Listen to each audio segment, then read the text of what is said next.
चर्चा में कुछ खास मेहमान हमारे साथ जुड़ चुके हैं। प्रवक्ता बीजेपी से अंजलि कपूर धमेजा जी जुड़ चुकी हैं। अंजलि जी, बहुत बहुत स्वागत है आपका। कांग्रेस पार्टी के प्रवक्ता मोहम्मद आसिफ भी इस चर्चा में बने हुए हैं, बहुत बहुत स्वागत है आपका। आम आदमी पार्टी के प्रवक्ता आशुतोष मिश्रा भी इस चर्चा में बने हुए हैं, बहुत बहुत स्वागत है आपका। अंजलि जी, सबसे पहले मैं आपसे जानना चाहूंगी कि कब तक जो निर्दोष हैं, जो आम जनता है, वो कब तक सिस्टम की भेंट यूं ही चढ़ता रहेगा? कब तक सुध नहीं ली जाएगी इस तरीके के मामलों पर? क्या पुराने मामलों से अभी तक सबक नहीं लिया गया है? जी, सबसे पहले मैं ये क्लियर करना चाहती हूँ, ये इंसिडेंट सीरियस है और बीजेपी सरकार इस पर इसको लाइटली तो बिल्कुल नहीं लेगी। हाँ, इंडिविजुअल ये एक इंसिडेंट है और बीजेपी सरकार इसको तुरंत कंट्रोल भी कर रही है और आगे इस पे एक्शन भी कर रही है। आप देख सकते हैं कि हमने कितने सारे एक्शन कर भी लिए हैं। आपको पता होगा कि कितने तुरंत उन्होंने ऑडिट रिपोर्ट, अपनी सरकार ने हमारी सारी चीजें करी हैं। देखिए, पहली और आखिरी बात यह है कि ये एक सरकार की नहीं है, ये काफी सारे इसमें पुराने टाइम से आ रही है चीजें। दिल्ली में अंडरग्राउंड इंफ्रास्ट्रक्चर जो है वो 40 से 50 साल पुराना है।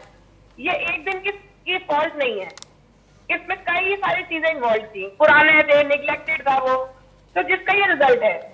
लेकिन हाँ, इस पे तुरंत एक्शन होना ये भी बहुत बड़ी बात है। अभी आप देखें कि कितनी सारी चीजें जो कभी आज तक हुई नहीं थी, उतनी सीवेज प्लांट से चेक करना और जो इसमें जो भी इसमें वो अगर कोई भी कमी निकल रही है या कोई भी इसमें पता चल रहा है कि इसकी लापरवाही से, तो उनको कैंसिल भी किया जा रहा है। इंसिडेंट को तो हुआ है, इसमें तो कोई शक नहीं है, लेकिन हमारा जो मेन कंट्रोल है कि 40 साल से 50 साल की जो चीजें हैं वो तुरंत एक्शन में अब चेंज हो रही है। जैसी पता चल रही है उसको बीजेपी तुरंत एक्शन ले रही है। ये भी कोई कम बात नहीं है। बीजेपी सिर्फ धरना प्रदर्शन तो कर नहीं रही है, बीजेपी उस चीजों को, सब चीजों को तुरंत एक्शन लेके कंट्रोल करने की कोशिश कर रही है। City wide road, drain system को ऑडिट करना, सिंगल विंडो परमिशन और ऑल द। मैम, आप कह रही हैं कि पार्टी एक्शन ले रही है, बीजेपी एक्शन ले रही है, फिर इस तरीके के मामले लगातार क्यों होते जा रहे हैं? ये कोई पहला मामला तो है नहीं, इससे पहले भी कुछ समय पहले भी एक बड़ा हादसा हो चुका है, उसके बाद भी आपकी सरकार जो है वो सबक लेती हुई नजर नहीं आ रही है। देखिए, किसी भी चीज को एक्शन में आने में थोड़ा सा समय तो लगता ही है। अब ये आज की तो सीवेजेस है नहीं, 40-50 साल पुरानी है, लेकिन हम उनको ऑडिट करवा रहे हैं। जैसे जैसे कोई चीज पता चलती जा रही है हम उसको ठीक कराते जा रहे हैं। हाँ, कोई भी आज के टाइम में बीजेपी सरकार तुरंत एक्शन तो मतलब सरकार की एक्शन के लिए अब जनता को मरना पड़ेगा, लोग मरते रहेंगे, उसके बाद ही सरकार कुछ करेगी। अब अंडरग्राउंड वेबसाइट भी बना रहे हैं, वो किस लिए कर रहे हैं? हमारी जनता की भलाई के लिए कर रहे हैं। बीजेपी जनता की भलाई के लिए कोई चीज को छोड़ेगी नहीं। जिस टाइम कोई भी चीज पता चलेगी उसको हाथ के हाथ उसको रिकमेंडेशन भी होगी, उन चीजों को चेंज भी किया जाएगा और आगे जाके उसको ठीक भी कर रहे हैं। बीजेपी तुरंत एक्शन लेने में सक्षम है। मैम, अगर एक्शन ले रही है तो मृतक के परिवारजन 5 से 6 थानों में गए हुए थे घटना के बाद ही, लेकिन किसी भी तरीके की कोई कार्रवाई नहीं की गई। 5 से 6 थानों में गए हुए थे रिपोर्ट लिखाने के लिए, लेकिन अगर इस तरीके की लापरवाही होती रही तो कब तक ये जाने जाती रहेंगी, आप बताइए। देखिए, ये एक मुझे भी इस चीज की सांत्वना है कि किसी के साथ ये एक्सीडेंट है। एक्सीडेंट रोड पे किसी के साथ भी हो सकता है और एरोप्लेन पे भी हो सकता है, सड़क पे भी हो सकता है। आम आदमी पार्टी के प्रवक्ता आशुतोष मिश्रा भी हमारे साथ चर्चा में बने हुए हैं। मैं सबसे पहले आपसे ये जानना चाहूंगी कि आप कह रहे हैं कि सरकार इस मामले में कड़ी कार्रवाई और नहीं कर रही है, लेकिन आप क्या चाहते हैं, क्या करे सरकार? आपका क्या सुझाव है? मैं तो बिल्कुल हैरान हूं कि अंजलि जी किस तरह की बातें कर रही हैं। वो बोल रही है 40 साल से, क्या 40 साल से वो गड्ढा खुदा गया था? क्या अरविंद केजरीवाल आके वो गड्ढा खोद के गए थे?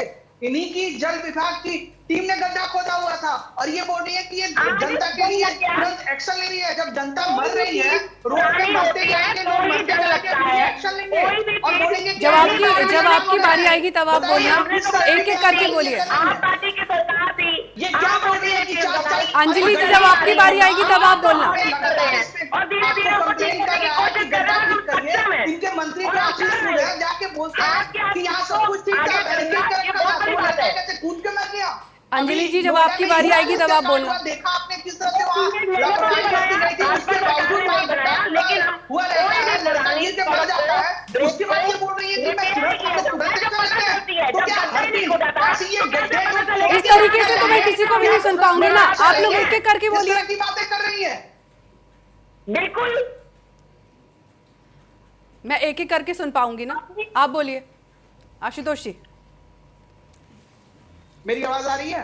जी, मैं यही बोल रहा हूं कि किस तरह की ये बयानबाजी कर रही हैं कि हम तुरंत एक्शन ले रहे हैं। क्या एक्शन ले रहे हैं? गड्ढा आपके यहाँ से इतने दिनों से खुदा पड़ा है, आपने उसको बंद नहीं कराया, आपने उसकी घेराबंदी ठीक से नहीं की।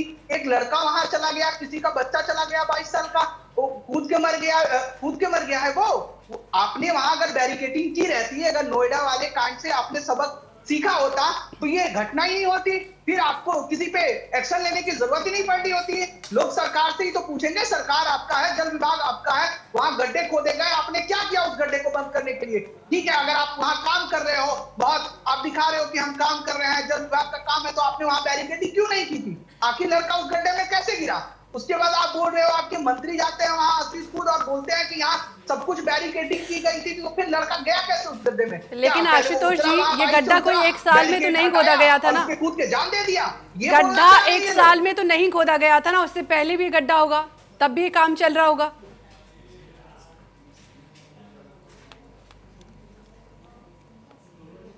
काम नहीं है, ये 5, 50 साल 40 साल से सीवे चल रहे हैं, सीवे पुराने हो रहे हैं। हमने अभी पाइपलाइनें पानी की बदली हैं, आपके सामने है सबूत। हम ठीक है, धीरे-धीरे सारा काम कर रहे हैं। मोहम्मद आसिफ भी हमारे साथ जुड़े हुए हैं। आसिफ जी, मैं आपसे जानना चाहूंगी कि इस पूरे मामले पर आपकी पार्टी का क्या कुछ स्टैंड है, क्योंकि जब इस तरीके के मामले आते हैं तो वाकई हैरान करने वाले होते हैं।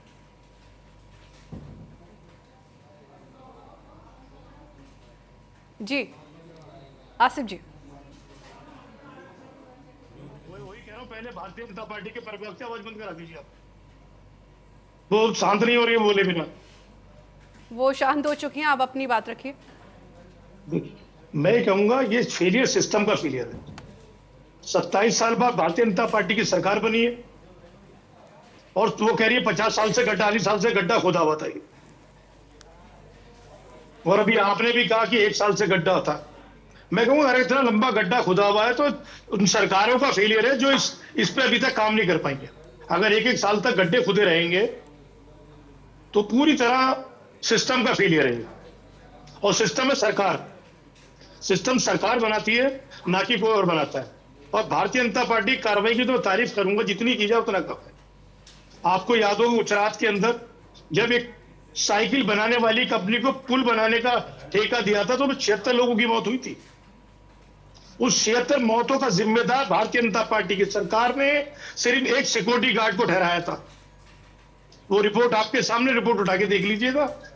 और अभी जो युवराज की सिस्टम के फेलियर की वजह से हत्या हुई है, कमेटी बनने के बाद में किसी पे कोई कार्रवाई नहीं हुई। सरकार के तमाम नुमाइंदे, बड़े अधिकारी सारे बच गए। मैं आपके, प्रियंका जी, आपके चैनल से अगर सरकार किसी बड़े अधिकारी पे कार्रवाई करती है, जो मुझे उम्मीद नहीं करेगी, अगर करती है तो मैं आपके चैनल पे कह रहा हूं, मैं सियासत छोड़ दूंगा भारतीय जनता पार्टी अगर किसी बड़े अधिकारी पे कोई भी सस्पेंड करती है, किसी पे मुकदमा देती है। और खास तौर पे मुकदमा उन लोगों के ऊपर जो परिवार के 6 लोग अलग 6 थानों में घूमते रहे, उसकी लोकेशन मिलती रही और कोई कार्रवाई नहीं। लोकेशन मिलने के बावजूद भी आप अगर ना ढूंढ पाए तो इससे बड़ा फेलियर नहीं होगा कुछ भी। ये सबसे बड़ा फेलियर हमारी पुलिस का है कि 200 मीटर का दायरा आपको मिल रहा है, उसके बाद भी आपने सब बंद कर दिया। इस पे भारतीय जनता पार्टी, आप बताइए ना किस अधिकारी के खिलाफ कार्रवाई करेंगे आप? ठीक है, सिर्फ उन छोटे भैया के खिलाफ, उन छोटे भैया के खिलाफ। अभी सुन रहा था दिल्ली पुलिस को उन्होंने कहा, वहां पे उन्होंने देखा कोई गिर गया है, वो एटा भाग गया है, एक मेनपुरी भाग गया, उन्हें पकड़ने गए। यही मैं कह रहा हूं, ये वो सरकार है भारतीय जनता पार्टी जिसने पूरा सिस्टम क्रैश हो गया है, क्योंकि ये वो सरकार है जो कभी भी जिम्मेदारी लेने के लिए तैयार नहीं है।